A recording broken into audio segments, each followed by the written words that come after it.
I'm Babla Jonathan. This is the 6 p.m. primetime newscast on Equinoxe television, live from my headquarters in Cameroon's economic capital, Douala.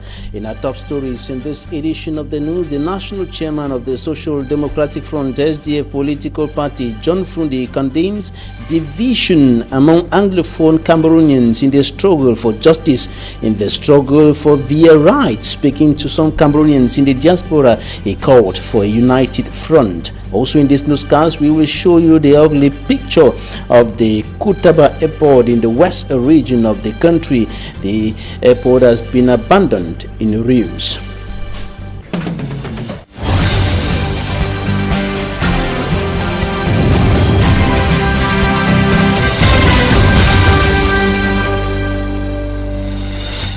Thanks, dear viewers, for joining us on this edition of the news on Equinoxe television. We begin this newscast in the town of Kumba, Meme Division, southwest region of the Republic of Cameroon, where 2 children have died in unclear circumstances and their sister is under medical attention. The children died allegedly after consuming Irish potatoes, and the cause of their death remains uncertain. Smanjik and Gabriel reports.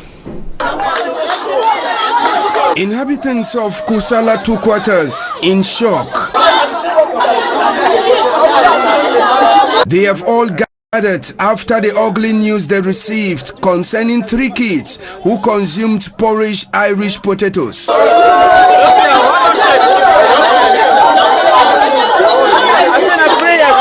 Inside the family residence of Ashamo, a serious prayer session is taking place on Ashamo Perry and Ashamo Jr., who went unconscious after consuming the porridge Irish potatoes.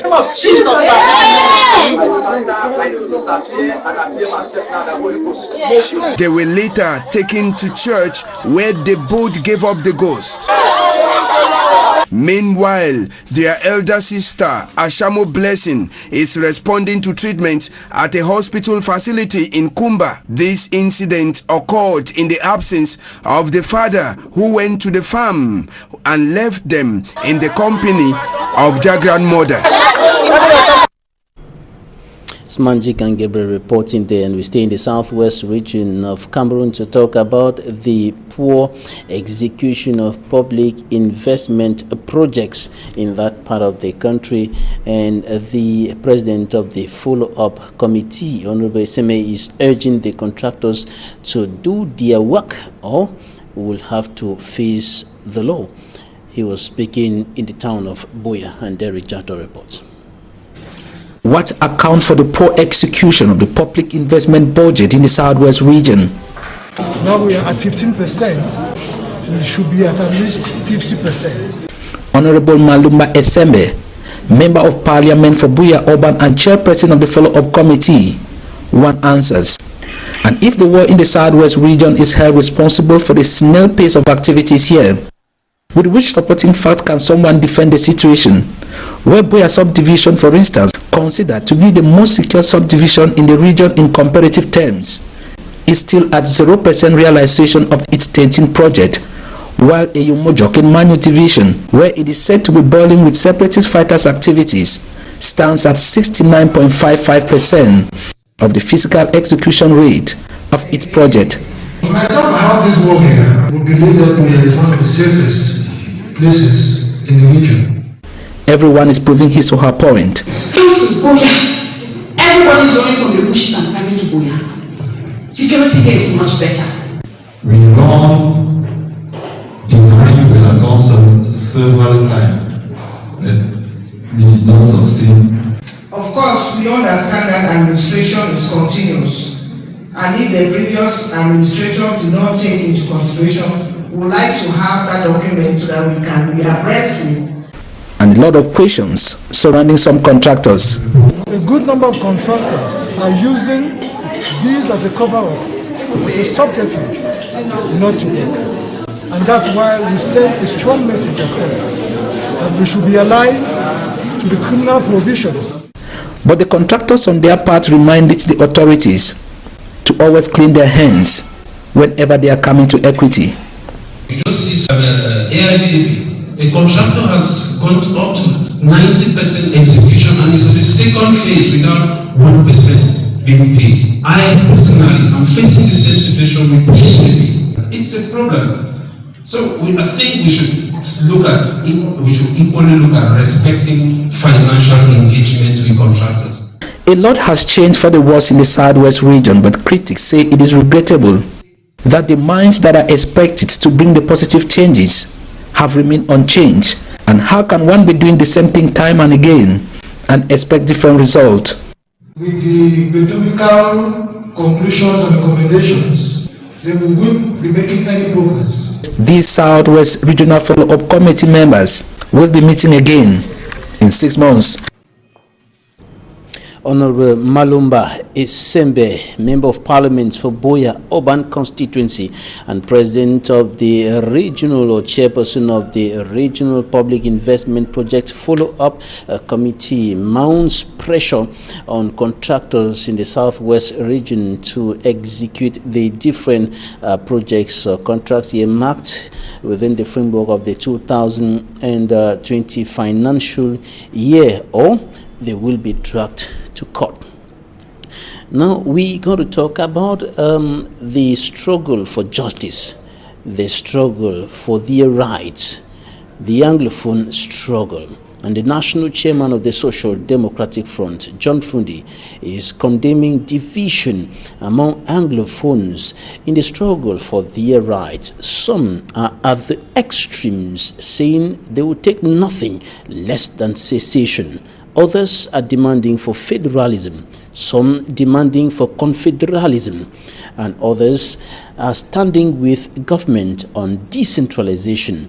And the national chairman of the Social Democratic Front, John Fundi, a political party that has been standing on the federal position for years and fighting for federalism, says that Anglophones must come together in a common front and look in the same direction, or they will be fighting a loose battle. He was speaking to some Cameroonians in the diaspora.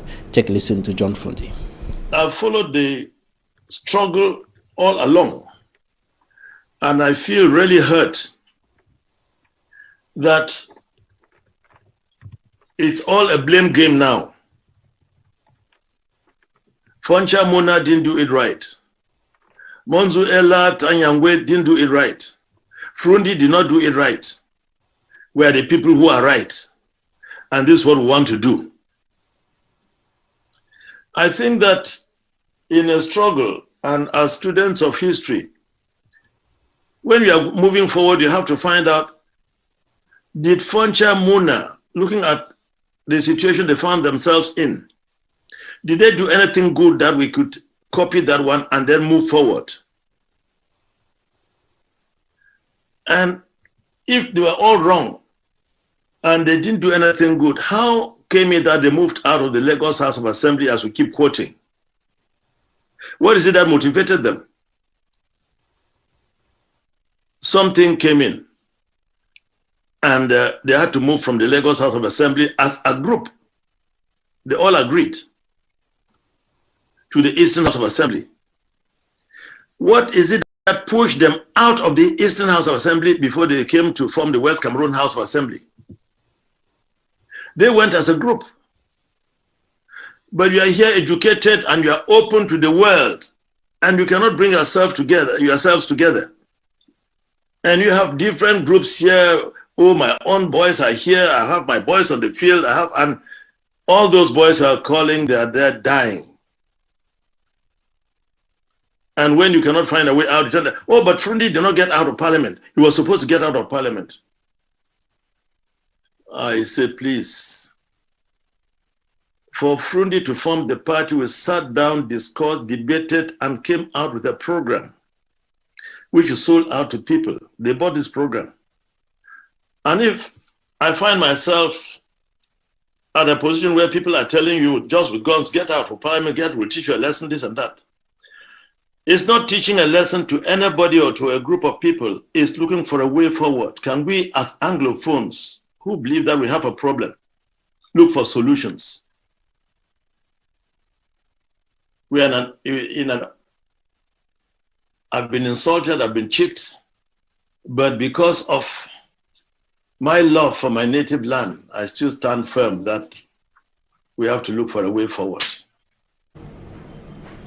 Coming up, we take you to Bamgum in the west region of the Republic of Kamer. For me, Armstrong Sander is going to paint the ugly picture of an air transport amenity abandoned in ruins. But before that, we're going to talk about hepatitis. The cost of treatment has become very high, has significantly increased as a result of the closure of borders in the fight against the coronavirus pandemic, and some of the increase as a result of the closure of borders in the fight against the coronavirus pandemic, and some of the patients who have been spending between 50 to 250,000 francs CFA a month for their treatment are now unable to meet up with the financial requirements because of the sharp increase in the prices of drugs. Immaculate Fogwe reports.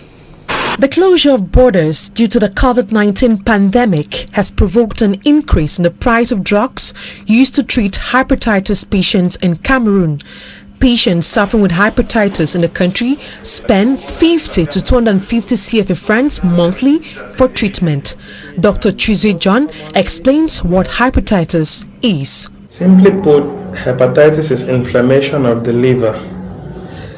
The causes could be excessive intake of alcohol, some medications, autoimmunity, and most commonly viruses. Statistics show that 12% of the Cameroonian population are suffering with hepatitis B, 3% with hepatitis C, making the country one of the most affected in Africa. The two main hepatitis dangerous is hepatitis B and hepatitis C because they can lead to cirrhosis and liver cancer. And measure of prevention, for instance, the blood transfusions, scarifications, and so on, and mother-to-child transmission prevention. That is the measures. And the other thing for the patient already sick is to screen. The high prevalence rate has been blamed on the limited number of screenings carried out by the population. It's true, many people may be infected with hepatitis B and yet do not know that they are infected because most of the times it's asymptomatic. Patients may be infected without any symptoms. Secondly, patients are not routinely screened for hepatitis B, as is the case with HIV. And to an extent, there is undersensitization. Many people do not even know what hepatitis is all about. This year's commemoration of World Hepatitis Day is sensitizing the entire population, especially women and children, to get themselves screened in order to know their status. We take you right now to Kutaba in the west region of the Republic of Cameroon. There, for me, Armstrong Sander paints the deplorable picture of an air transport amenity abandoned